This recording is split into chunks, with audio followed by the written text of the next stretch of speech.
Hoje é dia de cultura. Fizemos uma lista das 10 obras épicas de heróis mais influentes do Ocidente.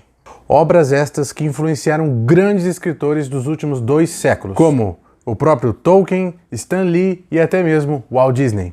Quer saber quais são essas 10 obras tão influentes? Então acompanha a gente.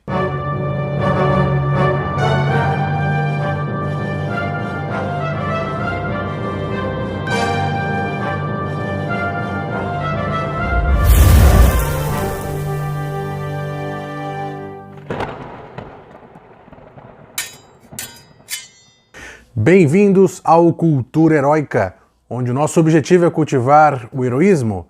E se você gosta de histórias de heróis e heroínas, se inscreva no canal, acione o sininho para não perder nenhuma das histórias que contaremos por aqui. Bom, como todo top 10, é importante estabelecermos quais são os critérios para a escolha desses 10 heróis que fizemos. O primeiro critério é que são contos épicos de heróis, ou seja, humanos ou semideuses, meio humanos, meio deuses. Isso já limita bastante. Até porque as culturas pré-colombianas, as culturas africanas como a egípcia, Yorubá e a Ashanti contam história de deuses. Apesar de serem heróis, são heróis totalmente divinos. Todas essas culturas que eu mencionei, todas elas fazem parte do desenvolvimento da identidade da nossa cultura ocidental. Porém, em questão de heróis humanos, é um pouco escasso o que chegou até os dias de hoje. Se você conhece algum herói humano ou semideus dessas culturas, coloque aí o nome nos comentários que a gente faz uma pesquisa sobre esses heróis. O segundo critério é que estamos falando de heróis mitológicos, simbólicos, que não necessariamente são históricos, mas eles sim definem uma cultura, uma identidade, um axioma, uma transmissão de valores da cultura de um povo. Por isso, obras como Heródoto, as obras de Tucídides e Plutarco, que falam, aí são os historiadores gregos e romanos, que falam sobre Alexandre, Licurgo, entre grandes heróis da história do Ocidente, também não vão estar na lista. E também não vamos considerar no momento os heróis santos.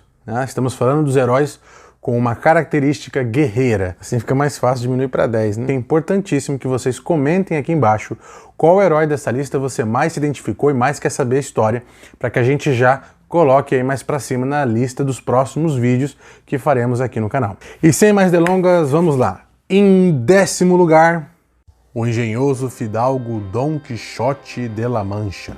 Eu sei que não se trata de um herói mitológico, se trata sim de um herói literário, mas ele tem a sua importância e não deixa de ser um épico.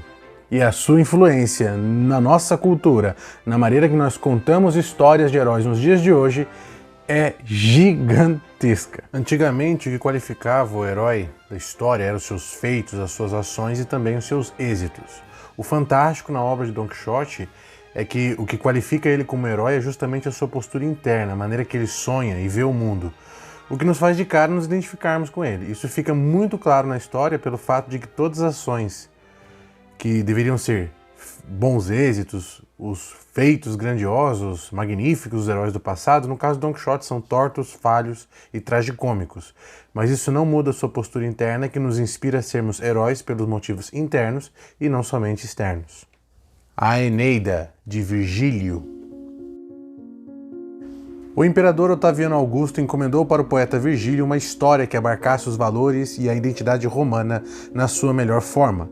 Virgílio fez então a Eneida, a história de Enéas. Enéas é um troiano que lutou na Batalha de Troia e saiu de Troia antes do saque dos gregos e partiu para uma aventura gigantesca, fundando cidades, mantendo os valores civilizatórios de Troia e da Grécia, germinando a semente que floresceria em Rômulo e Remo na fundação da cidade de Roma.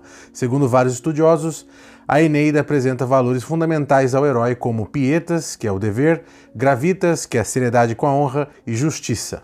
Se quisermos compreender todos os valores cívicos romanos que são referências até os dias de hoje, a Eneida é uma leitura obrigatória. A Canção de Rolando.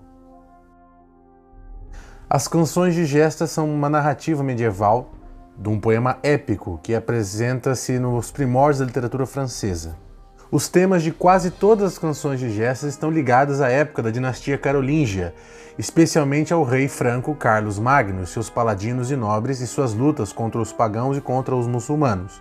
Especificamente, a história mais famosa é a canção de Rolando, líder dos 12 pares da França. Rolando e seus homens entraram para a história morrendo defendendo o seu posto na retaguarda da saída de Carlos Magno da Espanha. Eles lutaram bravamente contra uma horda de inimigos que tampavam o sol e assim entraram para a história, mantendo o seu posto até a morte. A epopeia de Gilgamesh, o homem que viu a profundidade. Considerado o mito mais antigo da humanidade, se não o mito mais antigo da humanidade, a história de Gilgamesh é uma linda história de amizade e busca da imortalidade. Gilgamesh era rei de Uruk e era filho da deusa Sinui. Curiosamente, ele era um rei tirano e jogava sua fúria sobre o seu povo, que rezava pedindo ajuda aos deuses que criaram o ser Enkidu. Enkidu lutou contra Gilgamesh e foi vencido, assim nascendo uma bela amizade entre os dois que durou muitos anos. Juntos, eles enfrentaram grandes aventuras, formando uma parceria e um amor muito grande um pelo outro. Mas uma deusa enfurecida com Gilgamesh mata Enkidu justamente para provocar Gilgamesh, que começa a refletir sobre a imortalidade e parte numa busca nos confins do mundo para descobrir como ser imortal. A lenda de Beowulf, traduzida por Tolkien. Apesar dos escritos de Beowulf terem sido encontrados nos povos anglo-saxões na Bretanha, a história do maior casca-grossa da Dinamarca é considerada um dos maiores exemplos de como o herói é capaz de fazer coisas que o homem comum não pode. A lenda de Beowulf mostra alguns dos costumes dos escandinavos, de que quando um rei passava por necessidade, ele chamava um herói. E no caso da lenda de Beowulf, o rei Hrothgar precisava de ajuda para vencer o monstro Grendel. Mesmo sabendo que Grendel já havia matado muitos homens, Beowulf decide enfrentá-lo com as suas próprias mãos, já que a fera não poderia ser machucada por nenhuma arma. E assim continuam as aventuras de Beowulf enfrentando vários monstros. Além de ser um dos meus livros favoritos, é também o livro favorito de J.R.R. Tolkien, que obrigava os seus alunos a traduzir metade desse livro nas suas aulas de línguas. Sua tradução é considerada a oficial para lermos a lenda de Beowulf. A tragédia de Heracles, por Sêneca e Eurípides. Apesar de ser o herói mais conhecido dessa lista, talvez tenha a história menos conhecida. A história de Hércules é uma tragédia. Perseguido pela deusa Hera, Heracles foi enfeitiçado e acabou matando a sua esposa e os seus filhos, achando que tratavam-se de monstros. Vendo o que fez, Heracles se apresentou perante a justiça dos deuses, que o condenaram a realizar trabalhos para o rei Euristeu, que o odiava. A história de Heracles mostra um homem que enfrenta os seus erros e, ao mesmo tempo que se corrige, corrige o mundo todo.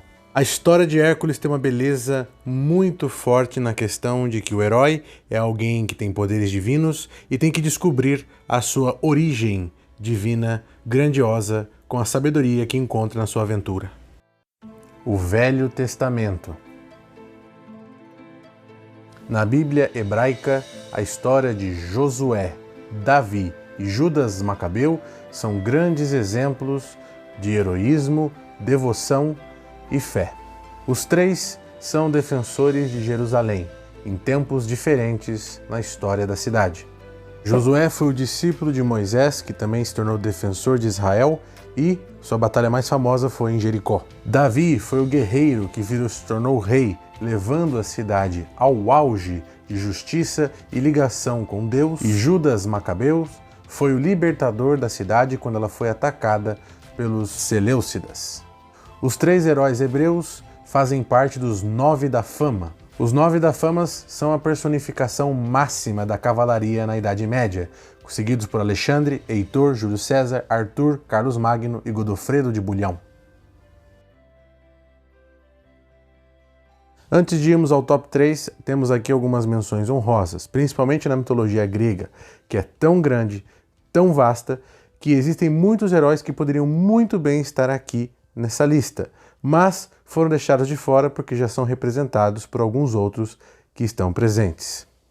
A História dos Reis da Bretanha, por Geoffrey de Monmouth. Olhem o tamanho desse livro. Quem diria que um livro tão pequeno ia mexer tanto esqueleto lá na Europa? Esse livro foi escrito pelo clérigo galês Godofredo de Monmouth. o Geoffrey de Monmouth. A princípio, o livro tinha a intenção apenas de contar a história da Bretanha, desde os tempos de Roma. Só que no último capítulo, ele acrescentou a história do rei Arthur. No livro, ele contava a história de um rei que havia reunido em volta dele os maiores homens da Europa inteira. E não só isso, ele também começa a falar sobre a dama. As damas da Távola Redonda, as damas que envolviam o rei Arthur, eram as mais virtuosas de todo o mundo.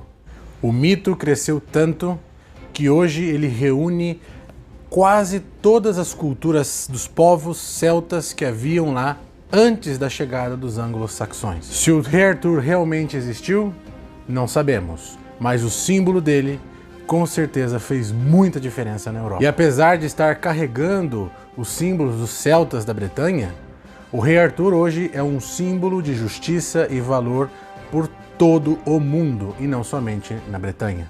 Por causa do livro de Monmouth, junto com as obras das canções de gestas da França, que se uniram às histórias do rei Arthur, da Espanha e de outros países, com o rei Arthur nasceram os contos de cavalaria. Ele se tornou, com os seus contos, o maior símbolo da cavalaria por toda a Europa e o mundo, e os seus cavaleiros foram representantes de todos os países que contam as histórias do rei Arthur na época medieval, junto com a saga do Graal. Temos a intenção de falar muito sobre o rei Arthur, pois a espada que faz o símbolo da cultura heróica é a Excalibur, e esse é o nosso herói principal.